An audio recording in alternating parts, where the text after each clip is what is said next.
दोस्तों नमस्कार। देखिए, बिहार टीचर वाले का वही हाल है जैसा हाल आप कहीं सफ़र पर जा रहे हैं, खुशी खुशी जा रहे हैं और रास्ते में गाड़ी एक्सीडेंट कर गया हो। या आप देखते होंगे ना, हम लोग खीरा खाते हैं तो बहुत चाव से खाते रहते हैं, खाते खाते जब लास्ट में आता है तो तीता लगने लगता है। वही हाल बीपीएससी टीचर वाले के साथ हुआ है। पहले तो लग रहा था कि बहुत जल्दी रिजल्ट आ जाएगा, सब कुछ अच्छा चल रहा, सब कुछ अच्छा चल रहा, लेकिन एकाएक गड़बड़ हो गया और रिजल्ट फंस गया। तो आज हम बात करने जा रहे हैं 3 मुद्दे पे। पहला है बीएड वीएस बीटीसी, माने बीएड बीटीसी का विवाद क्या होने जा रहा है प्राइमरी टीचर के लिए, रिजल्ट कब आएगा और कट ऑफ क्या रहेगा। 3 मुद्दे पे बात करेंगे। बीएड वर्सेस बीटीसी जो विवाद है उसका क्या होगा, रिजल्ट कब आएगा और कट ऑफ क्या रहेगा। सबसे पहले बता देते हैं बीएड वीएस बीटीसी विवाद में। देखिए, बीएड वर्सेस बीटीसी विवाद में क्या है, 2-3 समस्या है। पहले बीएड वाले का पक्ष जान लीजिए। बीएड वाले का कहना है कि नोटिफिकेशन के बाद सुप्रीम कोर्ट का डिसीजन आया है, इसलिए हमको मिलना चाहिए। डीएलएड वाले का कहना है नहीं, सर्वोच्च न्यायालय ने कैंसिल कर दिया है तो आप परमिशन नहीं मिलना चाहिए। आप जानते हैं कि बिहार में सुप्रीम कोर्ट के निर्णय के आने के से पहले ही नोटिफिकेशन टीचर की बहाली का आ गया था। बिहार सरकार पटना हाई कोर्ट में रिट दायर की, याचिका दायर की, उसमें उसको कैंसिल कर माने याचिका दायर की कि क्या किया जाए। तो बोला कि सर्वोच्च न्यायालय का जो आदेश है वो मानना होगा, बोला गया कि सर्वोच्च न्यायालय का जो आदेश है वो मानना होगा। तब बिहार सरकार सुप्रीम कोर्ट गई है कि हमको बिहार में टीचर की बहाली सर्वोच्च न्यायालय के आदेश से पहले शुरू हो गई थी, इसलिए इस बार बीएड वाले को प्राइमरी टीचर में एलिजिबल माना जाए, इस बार आगे से नहीं माना जाएगा।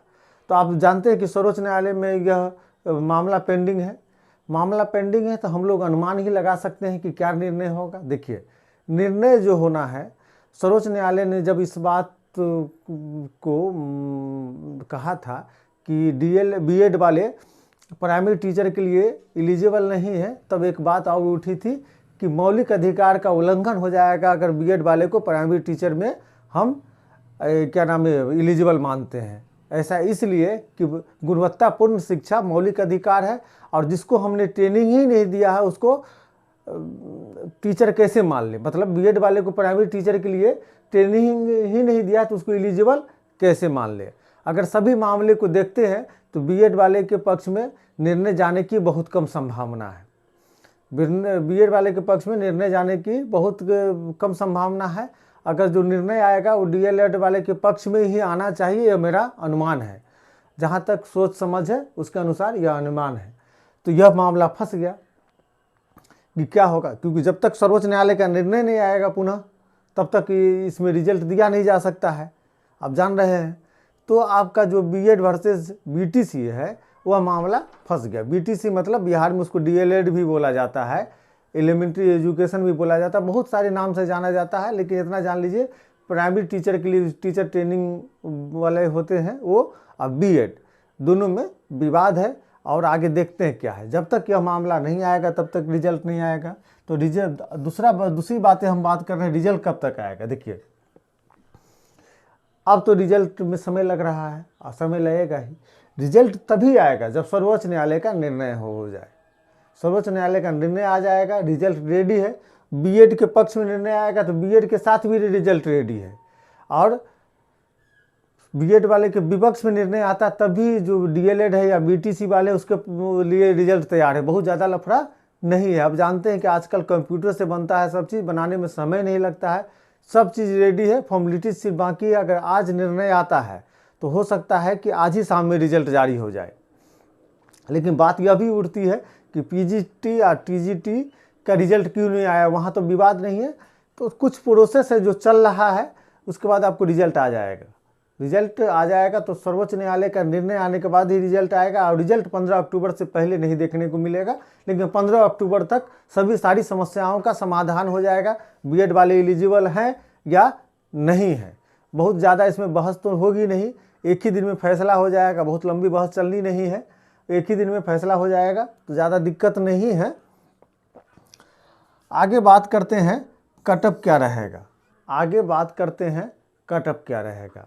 आपने देखा कि बीपीएससी ने सभी छात्रों का OMR शीट डिस्प्ले कर दिया है, उसमें बहुत सारी गलतियां हैं। दोस्तों ये आश्चर्य आपको हो रहा है कि डिस्प्ले किया गया है। गलतियां हर एग्ज़ाम में ऐसी होती है कि कोई सीरीज लिखना भूल गया, कोई गलत गोला भर दिया, ये कोई आश्चर्य की बात नहीं। सब इस तरह से चर्चा हो रहा है कि जैसे लगता है कि टीचर वाले ही ने ऐसी गलती की है। बहुत सारे एग्ज़ाम हम लोगों ने दिया है, बहुत हम लोगों की भी गलती हुई है। गलती होता ही रहता है, उससे घबराने की बात नहीं है, उससे कटअप पर प्रभाव नहीं पड़ने जा रहा है। जो लोग कह रहे हैं कि कटअप पर प्रभाव पड़ेगा, कोई फर्क नहीं पड़ने वाला है। जान लीजिए कि OMR शीट में गलतियां हैं। आपने आज से 10 साल पहले जो OMR शीट पे एग्ज़ाम दिया था उसमें भी गलतियां थी, आपने देखा नहीं इसलिए पता नहीं चला। हम लोग तो मिलाते थे, पता चल जाता था एग्ज़ाम हॉल में कि हम मिस्टेक कर चुके हैं। बहुत बार क्या हुआ कि सीरीज अंत में भरा गया है, बहुत लोगों का सीरीज छूट जाता था कि किस सीरीज का बुकलेट है भरना, तो उससे कटअप पे कोई प्रभाव नहीं पड़ेगा। लेकिन कटअप इसका मतलब नहीं है कि हाई जाने वाला है। हम बात करते हैं कि कटअप क्या जाएगा। देखिए अगर हम मेल का कटअप देखते हैं, हम मेल की बात करते हैं और मेल का कटअप देखते हैं, तो मेल जो है, मेल का कटअप 55 रहेगा। जान लीजिए जनरल मेल का कटअप 55 रहेगा, 2 प्लस 2 माइनस। थोड़ा सा यहाँ जनरल मेल का कटअप थोड़ा ज़्यादा भी जा सकता है।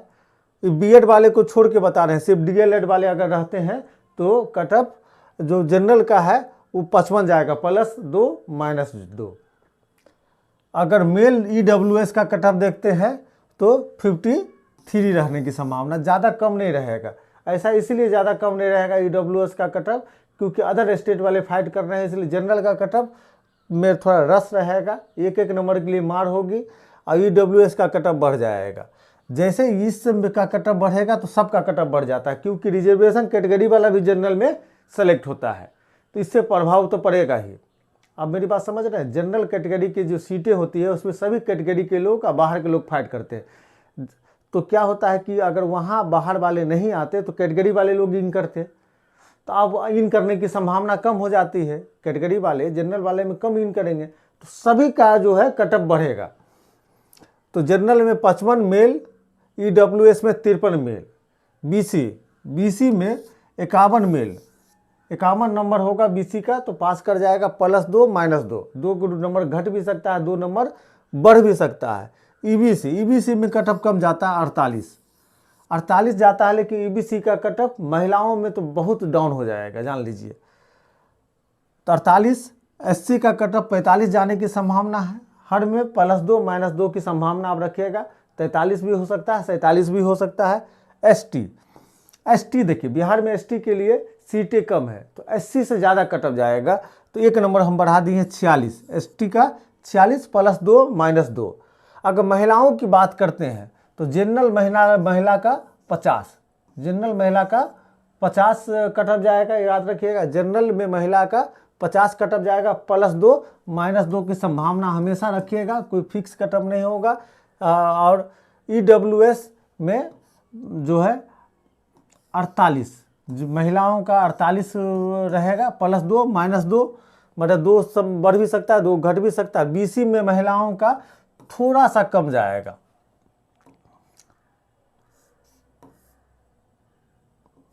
44। ऐसा इसलिए कि BC में महिलाओं का 3% अलग से भी रिजर्वेशन होता है, आप याद जान लीजिए, 3% अलग से भी रिजर्वेशन होता है। तो 44 प्लस 2 माइनस 2, EBC का जो है 43 महिलाओं का, तो प्लस 2 और माइनस 2। देखिए EBC में एक बात बताते हैं कि सीटें फुल नहीं होगी, हम 43 लिख दी, इससे भी कम कटअप जाएगा महिलाओं में। महिलाओं की संख्या आप जानते हैं कि रिजर्वेशन बहुत ज़्यादा है, और EBC में महिलाओं का जो मतलब तैयारी करने का जो रेशियो थोड़ा कम है। तो आगे आइए SC 42 प्लस 2 माइनस 2, SC का 42 प्लस 2 माइनस 2, महिला SC महिला का, और ST महिला का 43 प्लस 2 माइनस 2। अब जान लीजिए कि जनरल में जो महिला 50 बना के आई हैं वो सेफ हैं, अगर 2-3 नंबर और ज़्यादा होगा तो सेफ ही रहेंगे। और EWS में महिलाओं का 48, BC में महिलाओं का 44, ईबीसी में महिलाओं का 43 और एससी में महिलाओं का 42, एसटी में 43। तो महिलाओं का कटअप बहुत कम जाने वाला है। कुछ कैटेगरी में बात करते हैं, 3 कैटेगरी जान लीजिए, ईबीसी, एससी, एसटी। इसमें अगर निर्णय क्या नाम है डीएलएड वाले के पक्ष में आता है तो 43 से भी कम जा सकता है। महिलाओं में 43 से भी कम जा सकता है, क्योंकि महिलाओं की संख्या बहुत कम है। सीटें तो 50% रिजर्व है। अगर बीएड वाले के पक्ष में सर्वोच्च न्यायालय का निर्णय जाता है तो जनरल के कटअप में जान लीजिए 10 की वृद्धि होगी। जनरल के कटअप में 10 की वृद्धि होगी। ईडब्ल्यूएस के कटअप में 5 से 7 नंबर और बाकी में 5-5 नंबर की वृद्धि हो जाएगी मेल में, जान लीजिए। जनरल का कटअप बहुत हाई हो जाएगा, 10 से कम वृद्धि नहीं होगी। 65 जो आएगा उसी का सिलेक्शन होगा अगर बीएड वाले के पक्ष में फैसला आ जाता है। तो इतना आसान नहीं है, क्योंकि आपको लगता होगा कि 55 बनाना आसान था। तो बीपीएससी का पेपर जान लीजिए, जनरल बीपीएससी जो आज कल परसों में हुआ है उससे ज़्यादा टफ पेपर पूछा गया था। तो बीपीएससी का क्वेश्चन इतना आसान नहीं था जितना आसान आदमी सोचता है। बीपीएससी टीचर का बात कर रहा है। जनरल जो बीपीएससी होता है प्रशासनिक अधिकारियों के लिए जो परीक्षा होती है, उसके तुलना में बीपीएससी का टीचर की जो परीक्षा हुई है वो ज़्यादा टफ हुई है। इसलिए कटअप आपको लगता होगा कि हम कम लिखे हैं, लेकिन कटअप कम ही रहेगा, जान लीजिए। हमारी शुभकामनाएं आपके साथ। बहुत बहुत धन्यवाद।